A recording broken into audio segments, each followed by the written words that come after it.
L'idée de devenir la maîtresse de cette maison me plaît assez, Columba. Je t'anéantirai si c'est nécessaire. Ça y est, j'ai pu m'habiller toute seule. C'est parfait. Tu me préviens si tu as besoin d'aide, d'accord?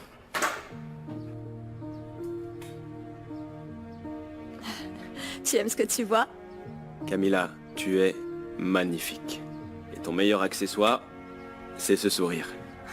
Toi aussi, tu es très très beau, David. Cette couleur te va à merveille. Oui, ta chemise est très belle. C'est bien? Mais les manches... Non? Non, non. Je peux t'aider? Bien sûr. Viens là. Ok. Tu sais, je ne suis pas habitué à être élégant. Ce qui est bien, c'est que c'est pas des boutons de manchette. J'ai toujours aidé tous les hommes de ma famille à s'habiller à un moment ou à l'autre.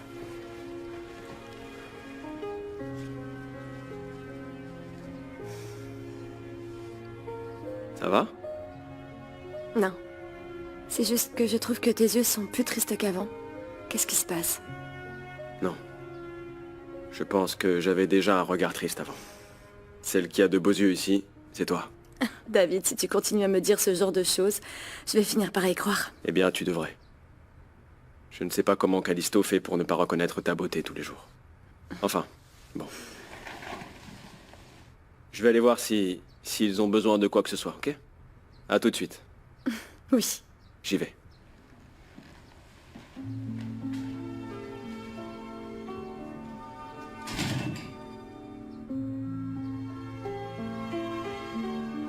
Mes cheveux ont commencé à tomber. Je suis passée à une autre étape de la maladie. Donc là, j'ai peur d'aller voir mon médecin. Je peux t'accompagner pour aller voir l'oncologue. Tu n'as pas à faire face à la maladie toute La seule. personne qui est malade, c'est moi, pas toi. Ce sont mes cheveux qui tombent, les miens. Tu as un cancer, oui. Mais toute la famille en souffre et nous y sommes confrontés. Je ne veux pas que tu sois seul face à la maladie. Tu nous as, nous, tu le sais. Je sais. Pardonne-moi. Je suis tellement accablée que j'en perds le contrôle. Je n'aurais pas dû te parler comme ça. Ne t'inquiète pas, ma chérie. Tu ne voudrais pas casser une piñata pour évacuer ta colère. Comment ça? Bonjour, Madame Clara. Comment allez-vous? Bonjour. Est-ce que ça va? Bien, bien, merci, bien, très bien. C'est pas possible. Regardez qui est Ah ici. oui, c'est la dame qui parle de choses indécentes dans ses vidéos. De quelle vidéo indécente parle-t-elle? J'ai mis des vidéos sur Internet sur des sujets féminins, mais elles n'ont jamais été indécentes. Je veux juste briser les tabous qui ont condamné les femmes pendant des années, des siècles Vous même. pensez vraiment aider les femmes quand vous parlez d'orgasme, de sexe et de plaisir dans un couple? C'est vraiment indécent. Vous parlez vraiment de ça, alors? Attendez, un petit moment. Pour commencer, lorsqu'elle en parle, c'est parce qu'elle connaît le sujet. Et elle est docteur, c'est une femme savante. Et c'est moi-même qui filme.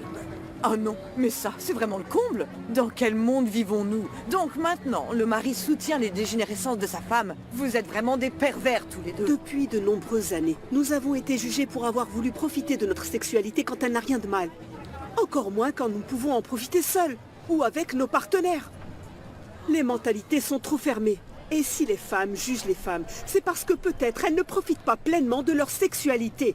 Oh, mais moi je reste calme, mais je commence à avoir mal à la tête là. Rien que de penser que j'ai une locataire libertine, une locataire qui, à ce que je vois, n'a aucune morale. Attends, parle plus lentement, Itzel, parce que je ne comprends pas bien ce que tu essayes de me faire comprendre. Que signifie exactement être non-binaire? Ok, alors pas à pas. Une personne non-binaire, c'est une personne qui ne s'identifie pas en tant qu'homme ou en tant que femme. Ou du moins pas tout le temps. Alors toi, tu es les deux à la fois. Tu es homme et femme en même temps? Bon, désolé si ma question est stupide, mais j'aimerais te comprendre. T'inquiète pas, Ben, c'est difficile de comprendre. Considère l'identité comme si c'était une courbe ou bien une sphère. Je pense que la façon la plus simple de me comprendre, c'est... Je sais, de penser à l'identité comme si c'était la mer. Dans la mer, il y a des milliers de poissons, mais tous ne sont pas égaux. D'un côté, il y a un poisson qui est un homme et de l'autre, il est femme. Mais autour, il y a des millions de poissons différents. Et au milieu de toute une mer de possibilités, là, il y a moi. Donc quelqu'un de non-binaire, c'est comme s'il y avait un autre poisson dans la mer. Ou bien plus encore. car il existe plusieurs façons d'être non-binaire. Nous ne sommes pas forcément tous égaux. Chacun peut exprimer son identité de genre comme il le souhaite. Ok, je crois que je suis en train de comprendre. Donc tu veux que les gens se réfèrent à toi comme... Yel? Eh bien, cela dépend de chacun en fait. Dans mon cas, par exemple, je décide toujours quels seront mes pronoms. Mais pour cela, tu dois demander à chaque personne.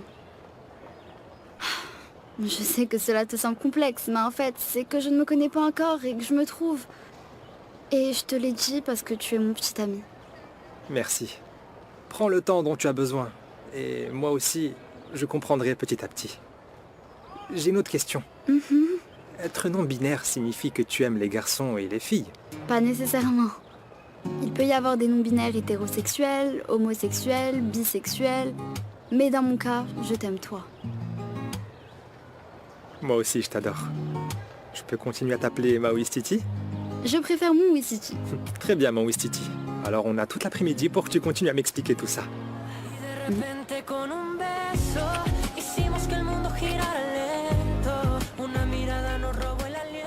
Je veux que tu m'accompagnes au renouvellement des vœux de mes grands-parents. C'est toi qui décides. Nous restons amis et on continue de s'accepter. Ou tu me préfères en ennemi, Dolores. Je pense pas que ce soit une bonne idée, Kika. Je suis vraiment furieuse parce que cet imbécile de Roméo est devenu le petit ami d'Anna Julia. Donc m'énerve pas plus que ça, ok? Ou je vais t'en faire voir de toutes les couleurs. Non, faut pas, t'es folle, ma chérie? Non, tu sais quoi? Tu peux porter l'une des nouvelles robes que j'ai vues sur les réseaux sociaux. D'ailleurs, elles sont super chères, non? Tes parents te les ont achetées? Bah, bien sûr, d'ailleurs, elles viennent de New York. Ah ah.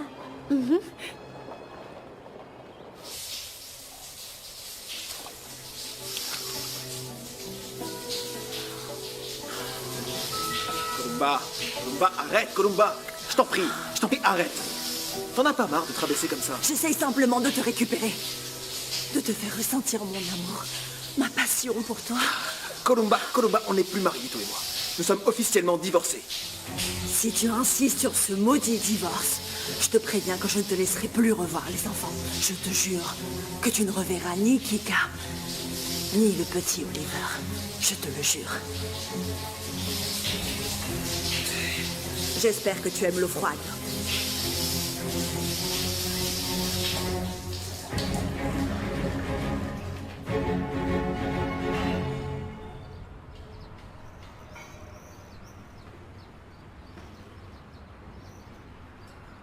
Je ne vois pas les orchidées demandées par Madame Torrenegro. J'y tenais beaucoup. Léona, il faut absolument qu'on parle. Tu ne peux pas être tombée amoureuse de Gaël. Toi et moi, nous nous aimons. Je t'ai dit plusieurs fois qu'on pouvait pas se parler. Léona, je ne serai pas tranquille avant de pouvoir te parler. Je ne me résignerai pas à te perdre.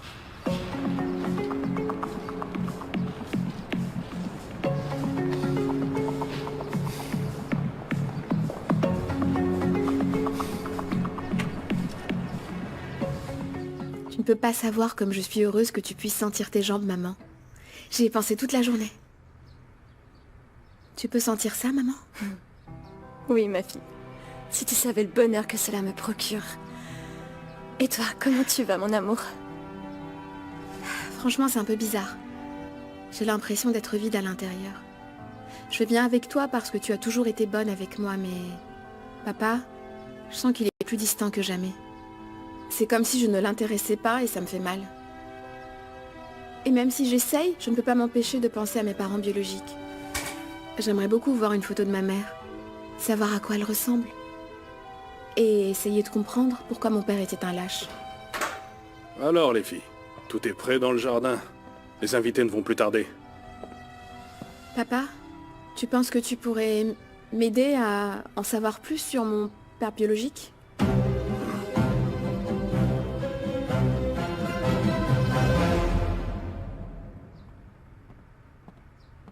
Waouh! J'ai une très belle femme devant moi, avec beaucoup de classe et d'élégance. Ah, mon amour, tu dis ça parce que tu m'aimes. Mais non, les années ne m'ont pas non plus épargné. Dis pas ça, maman. Tu es une femme aussi belle à l'intérieur qu'à l'extérieur. Mais dis-moi quelque chose. Tu es sûre de vouloir faire ça? Réaffirmer devant tout le monde que tu veux rester avec papa?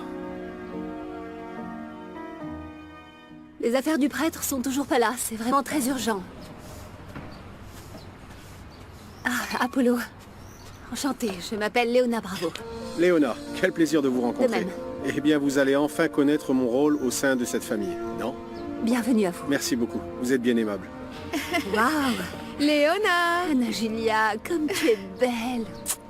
Non, tu es magnifique, ma chérie. Ah, je t'en prie, je vais commencer à y croire. Je voulais t'annoncer que Roméo et moi sommes officiellement ensemble. Comment? Bonjour. Bonjour. Tu ne me connais pas encore, mais je suis parti d'ici des années avant ta naissance.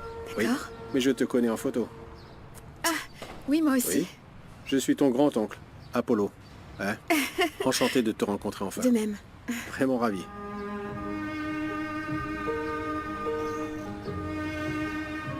Quelqu'un m'a trahi. Je ne sais pas de quoi tu me parles. Quelqu'un a infiltré une partie de mes comptes parallèles. Et Apollo a découvert que tu as détourné de l'argent de la société. Cela signifie que quelqu'un a parlé à la police et a semé la pagaille au sein du groupe des partenaires. Et que quelqu'un nous espionnait lorsque nous avons sorti les marchandises de la soute. Et pire encore, que quelqu'un a essayé de me tuer avec le micro. Je ne suis pas stupide. Je sais qu'il y a un traître dans cette histoire. Et je vais découvrir qui c'est. Madame Torrenegro est en train d'arriver.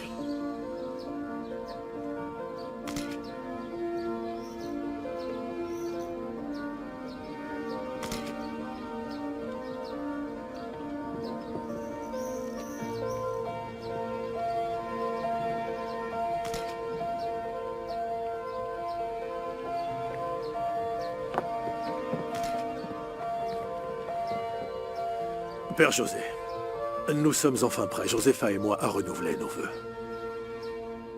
Nous sommes ici réunis pour le renouvellement des vœux de Josépha Espourou et Ramsès Torrenegro.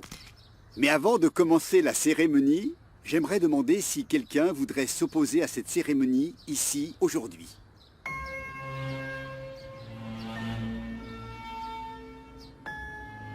Personne ne s'opposera à notre bonheur, mon père. Ramsès, Josépha, qu'est-ce qu'il y a? que se passe-t-il? Qu'est-ce qui t'arrive, Ramsès? S'il vous plaît, mon Dieu! Ramsès, Papa! qu'est-ce qu'il y a? Respire! Papa! Ramsès, que se passe-t-il? Attendez! Docteur Boustillos! Docteur Boustillos! Calme-toi, Ramsès! Docteur! Respire!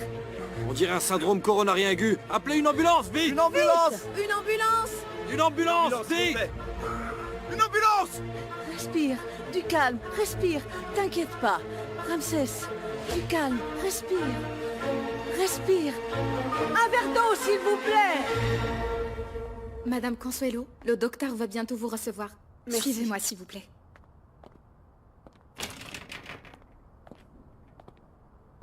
Bonjour, docteur. Bonjour.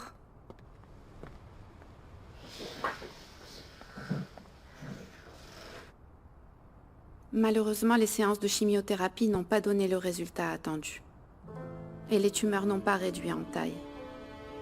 Et donc, qu'est-ce que cela veut dire? Cela signifie que nous courons le risque qu'il continue à se développer. Et il faut empêcher le cancer de se propager dans d'autres parties de mon corps. Qu'est-ce qu'on fait alors? Ramsès ne peut pas mourir comme ça. C'est pas possible, ça peut pas se passer comme ça. Il faut attendre ce que le médecin va dire. Je suis sûr qu'il fait tout ce qu'il peut. Il peut pas mourir de cette façon. Il va quand même pas mourir d'un infarctus maintenant. Il a tellement de comptes à rendre, il doit rester en vie. Je sais très bien ce que tu ressens. Et sache que je suis avec toi, Léona.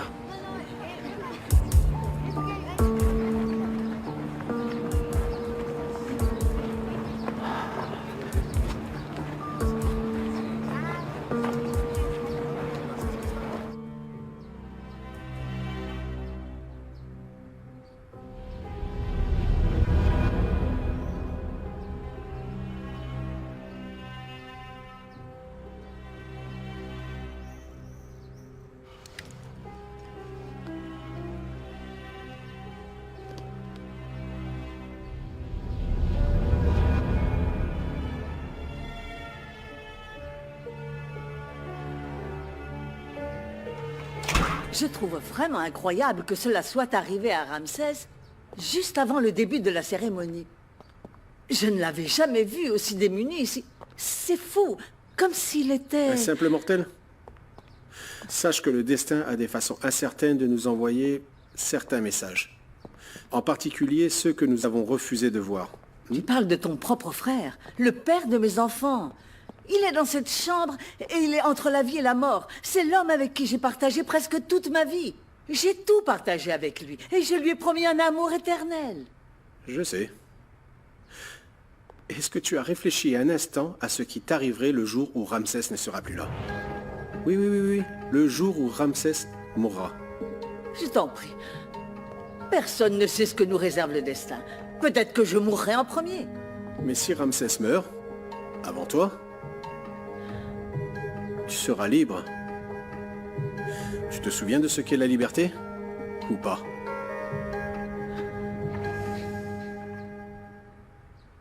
J'aurais jamais imaginé qu'on se reverrait tous les trois. Encore moins dans ces circonstances. Papa ne peut pas partir maintenant. Surtout quand nous avons tant de choses à résoudre en tant que famille. Ah, tu sais, le corps parle toujours de ce que nous n'osons pas dire. Cet infarctus ne fait que révéler tout ce que papa n'a pas résolu auparavant.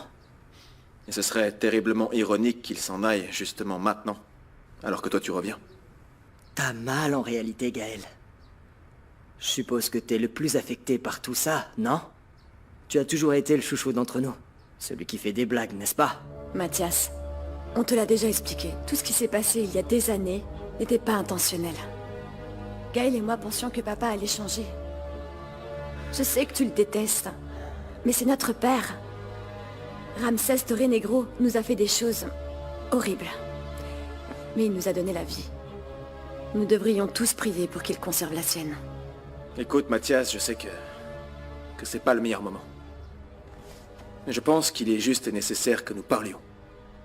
Que nous résolvions nos problèmes et les différends que nous avons. Une chose est sûre, on ne peut pas continuer à commettre les mêmes erreurs. On doit faire en sorte que nos enfants, contrairement à ce qu'on a fait, puissent vivre en paix, être unis et heureux.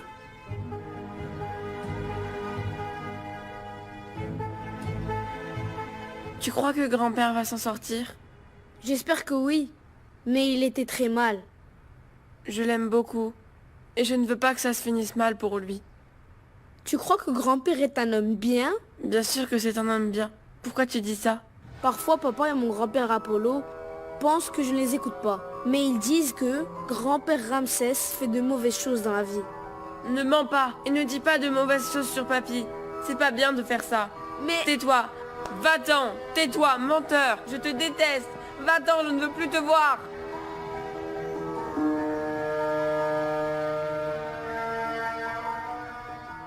Ramsès était très furieux. C'est tout à fait normal que son cœur ait implosé. Bien sûr, nous perdons beaucoup d'argent et de nombreux clients partent. Non, mais il n'y a pas que ça. Ramsès a la certitude que quelqu'un l'a trahi. Et toi et moi sommes les principaux suspects ici. Moi? Jamais je ne tournerai le dos à Ramsès. Toi, oui? Bien sûr que non. Nous n'avons aucun intérêt à le faire tous les deux. Et j'ai plus que jamais besoin de mon alliance avec Ramsès. Maintenant que Gaël a obtenu son stupide divorce. Ramsès ne peut pas s'en aller maintenant. Alors dis-moi. Es-tu prête à ne plus être la reine suppléante de cette maison? Jamais. Pour l'instant, je ne vais pas mettre un pied à l'extérieur de ce château. Ramsès nous doit beaucoup à tous les deux. Donc maintenant, tu vas devoir me protéger. Papy a toujours été une personne très forte et je suis sûre qu'il va s'en sortir. Oui, j'en suis sûr. Ramsès n'est pas quelqu'un qui abandonne facilement, donc t'inquiète pas, tout ira bien, ok? Waouh! Donc comme ça, tu ressens des choses pour notre papy. Ça te gêne plus de savoir que tu as été adopté? Non, j'oublie pas, Kika. Mais personne dans cette famille ne veut parler de ce sujet. Et ce n'est pas le moment. Et tout cela ne change pas le fait que papy a toujours été un exemple à suivre, un soutien inconditionnel et un amour pour moi. Ah bon? Ou est-ce que tu dis ça pour que papy continue de te considérer comme sa future héritière? Tu as eu quelque chose à faire dans ce centre de rééducation, Kika? Parce que j'ai l'impression que t'as beaucoup de culot et l'envie de te venger. Et tu ne crois pas que j'ai raison de me sentir mal? C'est pas toi qui as été enfermé avec des inconnus, à écouter des gens dire que les drogues et l'alcool c'est mal. Kika, écoute. Tais-toi, Roméo. Dans le centre, on m'a dit plein de choses sur la dépression et que ça guérit par l'amour et blablabla. Bla. Mais c'est pas quelques semaines qui vont changer ma vie. Kika, si tu me le permets, j'aimerais me rapprocher de toi. Ensemble, nous pouvons trouver une solution. Moi, je t'aime toujours. Tout le monde me dit que j'ai des problèmes et que je dois les résoudre. Mais les adultes de cette maison ne sont pas mieux que moi. Ils parlent en secret entre eux et sont toujours aussi hypocrites. On dirait qu'il y a des bals masqués.